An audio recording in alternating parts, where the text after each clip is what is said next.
کیا وہ یہاں آنے والی تھی؟ میں نے مزید سخت لہجے میں پوچھا۔ حبیب نے ایک لمحے کے لیے نظریں جھکائی جیسے کچھ سوچ رہا ہو، پھر آہستہ سے بولا کہ امی میں سب کچھ بتانے والا تھا آپ کو، بس میں چاہتا تھا کہ آپ پہلے خود دیکھ لیں۔ کیا دیکھ لوں؟ میں نے غصے سے کہا، مزید چھپانے کے قابل نہیں رہا تھا۔ امی میں کچھ عرصے سے کچھ چیزیں آزما رہا ہوں۔ اس کی آواز دھیمی مگر سنجیدہ تھی۔ کیسی چیزیں؟ وہ جو عام لوگ نہیں سمجھتے، جو عام نظر سے دیکھی نہیں جا سکتی۔ میرا دل جیسے دھک سا رہ گیا۔ یہ سب کیا بکواس ہے؟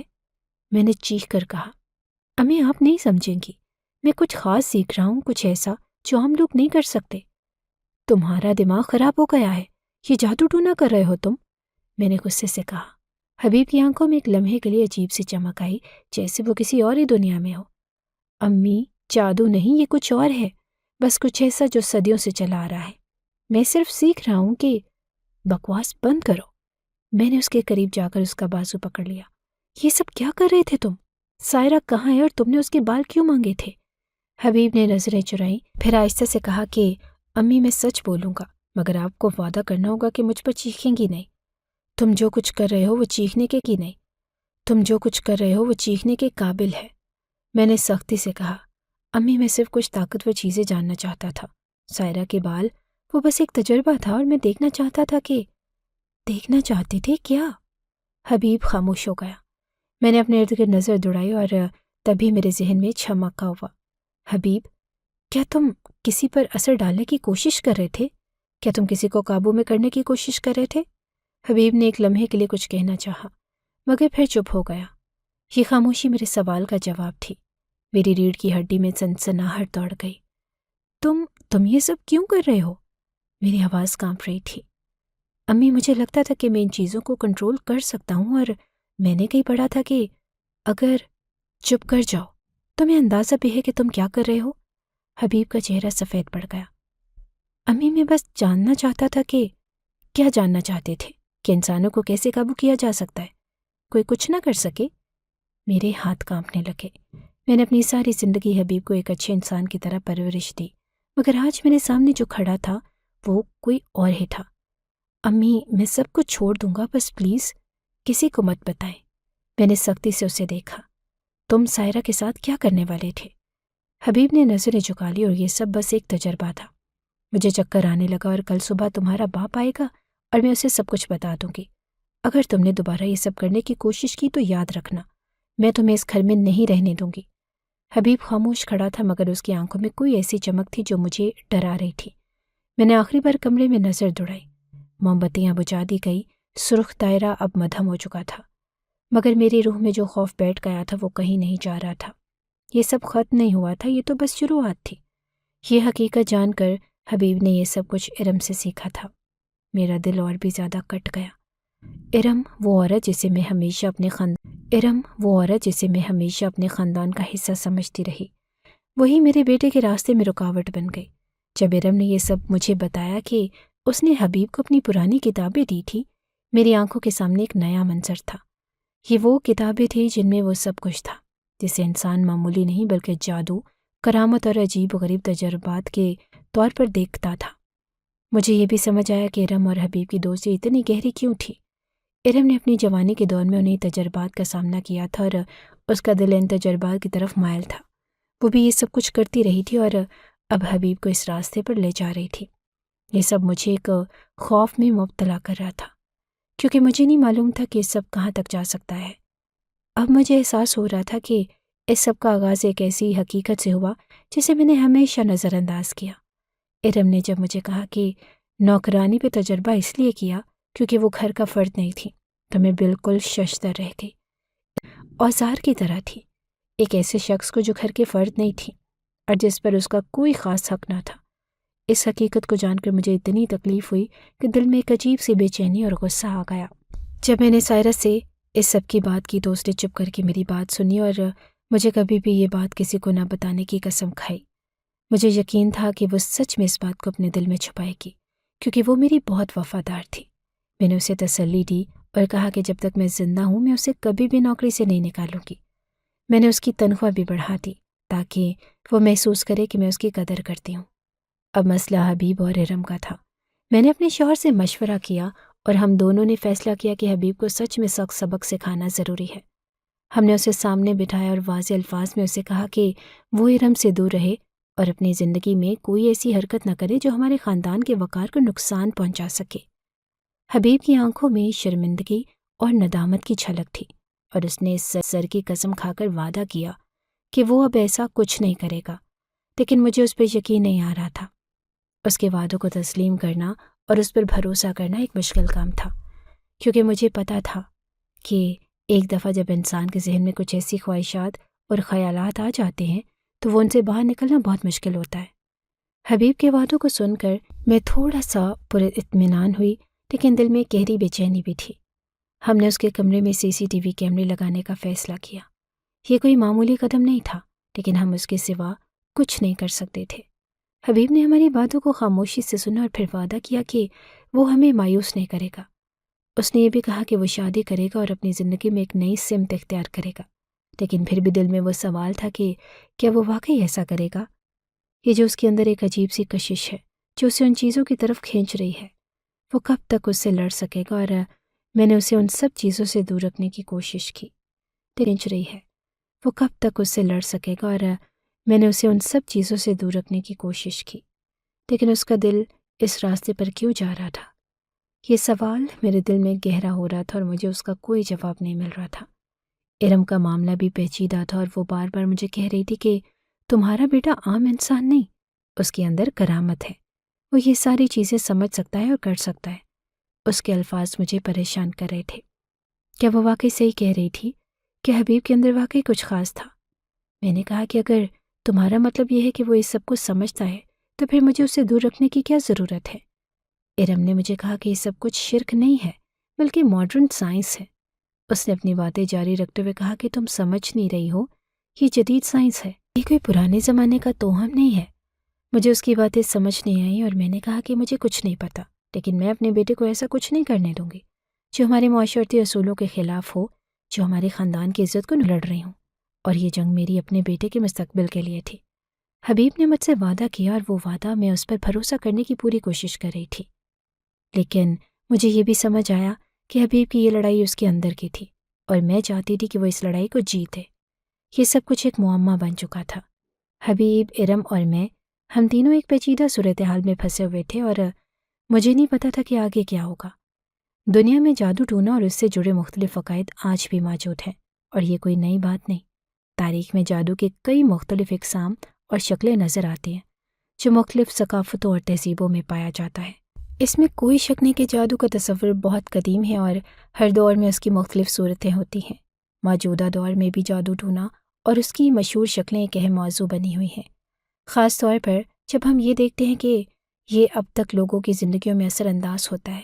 ایک قسم کا جادو جو خاص طور پر مشہور ہے وہ وڈو جادو ہے، جو خاص طور پر ایک قسم کا جادو جو خاص طور پر مشہور ہے وہ وڈو جادو ہے جو خاص طور پر مغربی ممالک میں اپنی شہرت رکھتا ہے۔ وڈو جادو کا تعلق افریقی ثقافت سے ہے اور یہ اصل میں ہائٹی، کریبین جزائر اور دیگر علاقوں میں پھیل گیا ہے۔ اس جادو میں انسانوں کے ساتھ کچھ خاص عمل اور پراسرار سرگرمیاں جڑی ہوتی ہیں، جن میں زندہ یا مردہ افراد کے بارے میں دعائیں، روحانی رسومات اور عجیب و غریب طریقے شامل ہیں۔ مغربی دنیا میں اس کا اثر اتنا گہرا ہو چکا ہے کہ انگریز بھی وڈو جادو کی حقیقت کو تسلیم کرتے ہیں اور اس کے وجود پر یقین رکھتے ہیں۔ اگرچہ یہ جادو مختلف لوگوں کے لیے دلچسپی کا باعث ہوتا ہے، لیکن یہ حقیقت ہے کہ یہ سب کچھ اپنی جگہ پر موجود رہتا ہے اور کسی ایک فرد یا خاندان کی ایمان سے ختم نہیں ہو سکتا۔ جادو ٹونا مختلف ٹوٹکوں اور جادو کے اثرات کا سامنا دنیا کے مختلف حصوں میں آج بھی ہوتا ہے، اور لوگ ان چیزوں کو اپنی زندگی کے حصے کے طور پر اپناتے ہیں۔ کچھ لوگ اس بات پر یقین رکھتے ہیں کہ جادو کسی کی تقدیر بدل سکتا ہے یا ان کی زندگی کے راستے کو متاثر کر سکتا ہے، لیکن حقیقت یہ ہے کہ ان سب باتوں کا انحصار صرف اور صرف اس شخص کے عقیدے اور ذہنیت پر ہوتا ہے۔ میرے لیے یہ سمجھنا ضروری تھا کہ دنیا میں جادو اور ٹوٹکے ہمیشہ سے موجود ہیں اور اس کا اثر کچھ لوگوں کی زندگیوں پر پڑتا بھی ہے، لیکن مجھے یہ نہیں چاہیے کہ میرے بیٹے کی زندگی اس طرف مائل ہو۔ میری یہ خواہش ہے کہ وہ ان سب باتوں سے دور رہے اور اپنی زندگی میں کوئی ایسا راستہ اختیار کرے جو معاشرتی اور اخلاقی اصولوں کے مطابق ہو اور جو اس کی شخصیت کو بہتر کرے۔ اگرچہ میں جانتی ہوں کہ کچھ لوگ ان چیزوں میں دلچسپی رکھتے ہیں، لیکن میں اپنے بیٹے کو ان سب چیزوں سے دور رکھنا چاہتی ہوں۔ اس کے ذہن میں ان جادوئی چیزوں کے بارے میں کوئی جگہ نہیں ہونی چاہیے، کیونکہ ان چیزوں میں حقیقت نہیں ہوتی، بلکہ یہ صرف لوگوں کے عقیدے کی بنا پر زندہ رہتی ہیں۔ جب تک انسان اپنے آپ کو ان چیزوں سے آزاد رکھتا ہے، تب تک وہ اپنی زندگی کو بہتر اور کامیاب بنا سکتا ہے۔ جادو ٹونا صرف ایک مفروضہ یا عقیدہ نہیں ہے، بلکہ یہ انسان کی ذہنی کیفیت اور ماحول سے جڑا ہوا ہے۔ اگر ہم اسے ایک طرف رکھ کر حقیقت کو دیکھیں تو ہمیں یہ سمجھنا چاہیے کہ انسان کی تقدیر اس کے اپنے ہاتھ میں ہوتی ہے، اور وہ اپنے عمل سے اپنے مستقبل کو بہتر بنا سکتا ہے۔ میری یہ خواہش ہے کہ میرے بیٹے کو زندگی میں ایسی چیزوں کی طرف راغب نہ کیا جائے جو اس کی ترقی اور خوشی کے لیے نقصان دہ ہو۔ میرے لیے یہ سب سے اہم ہے کہ میرے بیٹے کی زندگی میں کوئی ایسا قدم نہ اٹھایا جائے جو اسے کسی ایسے راستے کی طرف لے جائے جس سے اس کی فلاح اور کامیابی متاثر ہو۔ میں چاہتی ہوں کہ وہ اپنی زندگی کو مثبت طریقے سے گزارے اور اسے جادو ٹونا یا اس سے جڑی ہوئی کسی بھی چیز میں دلچسپی نہ ہو۔ اس کی کامیابی اور خوشی اس بات پر منحصر ہے کہ وہ کیا فیصلہ کرتا ہے اور کس سمت میں اپنے قدم بڑھاتا ہے۔ آخر کار جادو اور ٹوٹکے کسی بھی معاشرتی یا ثقافتی تقاضے سے زیادہ اہم نہیں۔ ان چیزوں کو زندگی کے اصل مقصد باتوں سے دور رہنے کی کوشش کرو۔ اگر آپ کو ہماری یہ کہانی اچھی لگی ہے تو ہماری کہانی کو لائک کیجیے، اور اس طرح کی مزید کہانیاں سننے کے لیے ہمارے چینل کو سبسکرائب کیجیے۔ کہانی سننے کا شکریہ۔ آپ سے ملاقات ہوگی اگلی ویڈیو میں، تب تک کے لیے اللہ حافظ۔